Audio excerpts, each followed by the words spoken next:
বান্দার নেতার জন্য, নেত্রীর জন্য জীবন দিয়া দিলা, এমন শহীদ না। এ বান্দা কেমন শহীদ জানোনি? বলে তাজা রক্তগুলো জমিনে বিলীন করে দিয়া গেলেন যারা, যেই হানজালার মতো সাহাবী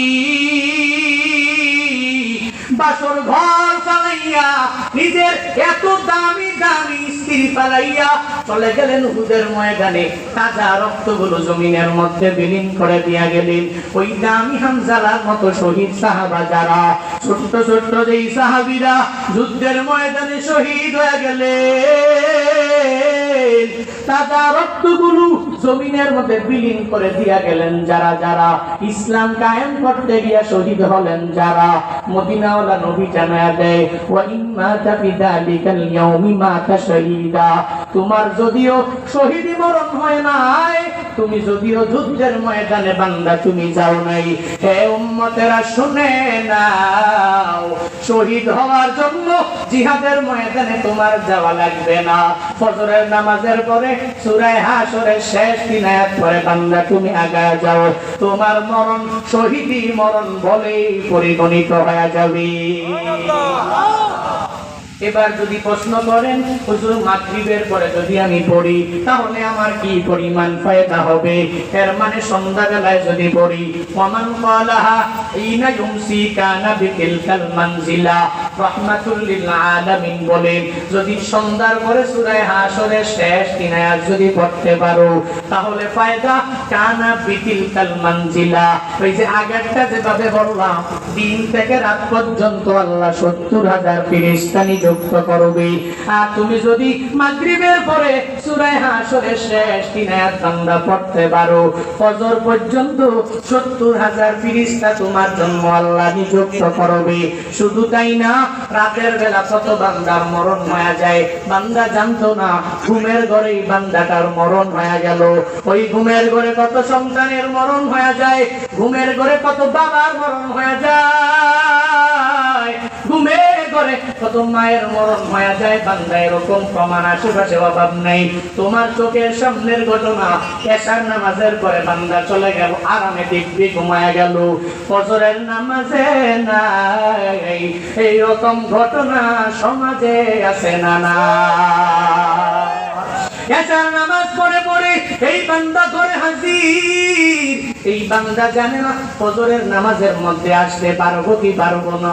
ওই রাতের বেলায় বান্দার ঘুমের ঘরের মধ্যে মরণ হয়ে গেল, ঘুমের ঘরেই যে মরণ হয়ে গেল, রাতের বেলা মরণ হয়ে গেল। এই মরণটা যদিও স্বাভাবিক মরণের মতো মনে হয়, যদি সন্ধ্যার পরে সূরা হাশরের শেষ 3 আয়াত যদি বান্দা পড়তে পারো তাহলে রাতের বেলা স্বাভাবিক মরণ হবে না, হলেও শহীদি মরণ হিসাবেই পরিগণিত হবে। সূরা হাশরের বড় বড় বড় ফজিলত, এই বান্দা তোমার আর আমার সবার নিজের পড়া লাগবে। এবার সূরা হাশর কখন পড়ব? ফজরের নামাজ পড়ি তো পড়া লাগবে। হুজুর বলছে বড় দাম, এবার তো বাসায় যাইয়া ফজর বাদ দাও, ঘুমের মধ্যেই গোপনে গোপনে গোপনে গোপনে পড়ে নিলেই হয়ে যাবে, ফজরের নামাজে মসজিদেও যাওয়া লাগবে না। যদি এটা পড়তে পারি, সারাদিনে যা মন চাই তাই করব, 70,000 ফেরেশতা আমার জন্য দোয়া করবে। আর যদি আমি দিনের বেলা মরণ হয়ে গেলে শহীদি মরণ হয়ে যাবে। হে যুবকেরা, এই চিন্তা নিয়ে গাইলে হবে না, বরং আগে ফজর, এরপরে সূরা হাশরের আমল। এ বান্দা আগে মাগরিব, এরপরে সূরা হাশরের আমল তোমার করা লাগবে। তবে ফজরের নামাজটা আগে বড়, যোহরের নামাজ আগে বড়, আসরের নামাজ আগে বড়, মাগরিবের নামাজ আগে বড়, এশার নামাজটা আগে তুমি করে নাও। আগে নামাজ ফজরে আইন আদায় করে এরপরে সুন্নাত আমল করে নাও, এরপরে নফল করে নাও, এরপরে ওয়াজিব করে নাও, এরপরে মুস্তাহাব বান্দা তুমি করে নাও। কিন্তু আমগো দেশের ভাইয়েরা ফজর পড়ে না, যোহর পড়ে না, আসর পড়ে না, মাগরিবের খবর নাই, মুখের মধ্যে দাড়িরও খবর নাই। মদিনাওয়ালা নবীর প্রেম বুকের মধ্যে নিয়া নিয়া শুধুমাত্র সারা বছরে মিলাইয়া ঈদে মিলাদুন নবী আসলেই মাঠে ময়দানে দলে দলে রেলি করে আসে না না? পুরা বছর দূরে কোথায় গেল নামাজ, কোথায় গেল রোজা, কোথায় গেল নেক আমল? তোমার পুরা বডির মধ্যে সুন্নতের কোনো রেশ মাত্র নাই।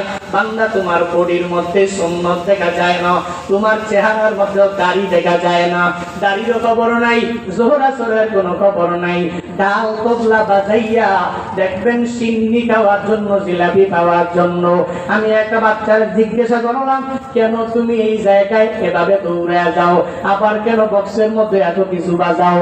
সে বলে, হুজুর আমার ভাড়া দিয়া দিবে, টাকা দিয়া দিবে, আর যাওয়ার পরে 1-2 পোটলা বিরিয়ানি আমার হাতের মধ্যে দিয়া দিবে। এজন্য পাগল পাড়া হইয়া বাঙালি মুসলমান জশ্নে জুলুসের মধ্যে দৌড়ে যায়। এর না না, আগে নামাজের জায়গায় নামাজ রাখ, আগে নেক আমলের জায়গায় নেক আমল রাখ।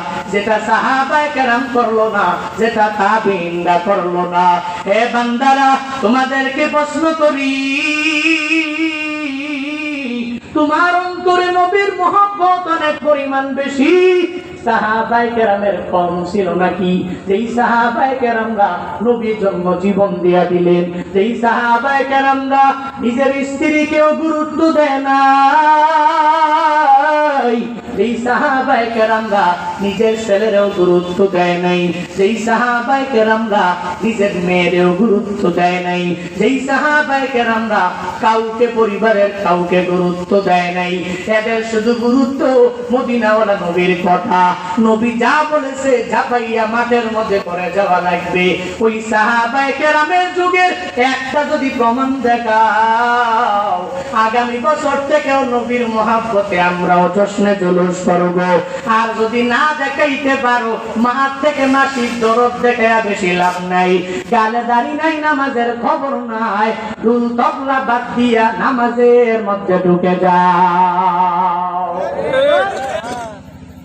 আগে নামাজের জায়গায় নামাজ, এরপরে রোজার জায়গায় রোজা, এরপরে নেক আমলের জায়গায় নেক আমল। যাকে যার জায়গায় স্থান দেওয়া, ওই জায়গার মধ্যে বান্দা স্থান দেওয়া লাগবে। হুজুর আমলের কথা বলছে, নামাজ বাদ দিয়ে আমল করলে হবে না। বান্দা আগে নামাজের মহব্বত অন্তরে ঢুকাও। হে যুবকেরা, প্রতি বছর বড় বড় বড় বড় বক্তা আনিয়া বড় বড় মাহফিল করলেই হবে না, বরং কাল কিয়ামতের ময়দানে আল্লাহ তোমারে আমারে জিজ্ঞাসা করবে না, হে বক্তা সাহেব কয় টাকা হাদিয়া পাইলেন, কিভাবে গেলেন, কেমনে গেলেন, কয়টা মাহফিল করলেন, এটা বলা হবে না। হে শ্রোতা সাহেব কয়টা মাহফিল শুনলেন, এবার কিভাবে গেলেন, কয় টাকা ভাড়া দিয়া গেলেন, কোথায় গেলেন, কোন বক্তার বয়ান বেশি সুন্দর, এটা বলা হবে না। আমি বক্তাকেও জিজ্ঞাসা করা হবে না, কমিটিদেরকেও জিজ্ঞাসা করা হবে না। হে কমিটিরা, কয়টা বড় বড় পুরা জিন্দেগিতে মাহফিল সাজাইতে পারলা, কত বড় বক্তা তুমি দাওয়াত দিতে পারলা, ওই বক্তাদের কি পরিমাণ হাদিয়া দিয়া দিলা? বরং বান্দা না না, যদি আমলের চাকাটাকে একটু ভারী করে নাও, আউয়ালু মা ইউহাসাবু বিহিল আবদু ইয়াউমাল কিয়ামাতিস সালাহ, হাসরের ময়দানে আগে আল্লাহ পাক প্রথমেই তোমাকে আমাকে হিসাব নিবে নামাজের। নামাজের হিসাব যদি পাকাপোক্ত ভাবে বান্দা দিয়া দিতে পারো, তাহলে কপালটাও বান্দা খুলে গেল। কিন্তু যুবকেরা এখন মাহফিল করে সুন্দর, হুজুরের বয়ানও লাগে ভারী সুন্দর, হুজুরের সুরটাও ভালো, হুজুর বড় সেলিব্রিটি, হাজার হাজার মানুষ সমাগম হয়ে যায়, এটা নিয়েই গবেষণা করে। কিন্তু নামাজের পরে নামাজ চলে যায়, ওই নামাজের দিকে খেয়াল করে না। ফজরের নামাজের সময় 2-3 ঘন্টা আগে ঘুমায়, আর ফজরের নামাজ মিস করে সকাল 10টা-12টায় ওঠে। এমন বেনামাজি যুবক সমাজে আছে না না? আজান শুনে আসো যারা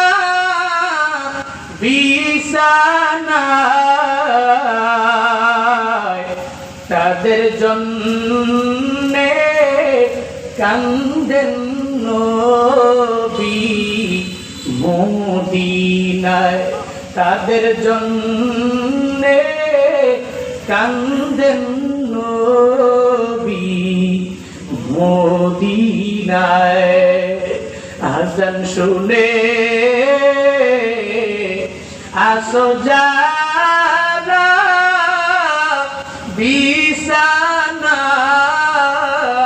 বিছানায়, তাদের জন্যে কান্দেন নবী মদিনায়, তাদের জন্যে কান্দেন নবী মদিনায়।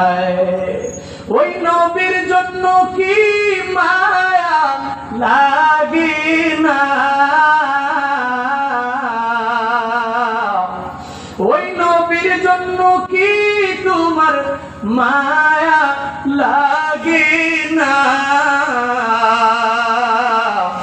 হায়রে উম্মত নামাজ কেনে করুনা, হায়রে উম্মত মসজিদে কেন আসুনা। ফজরের নামাজের সময় আরাম করে করে বান্দা ঘুমাও, যেই নবী তোমার জন্য আমার জন্য ফজরের নামাজে যাওয়ার জন্য, ওই নবী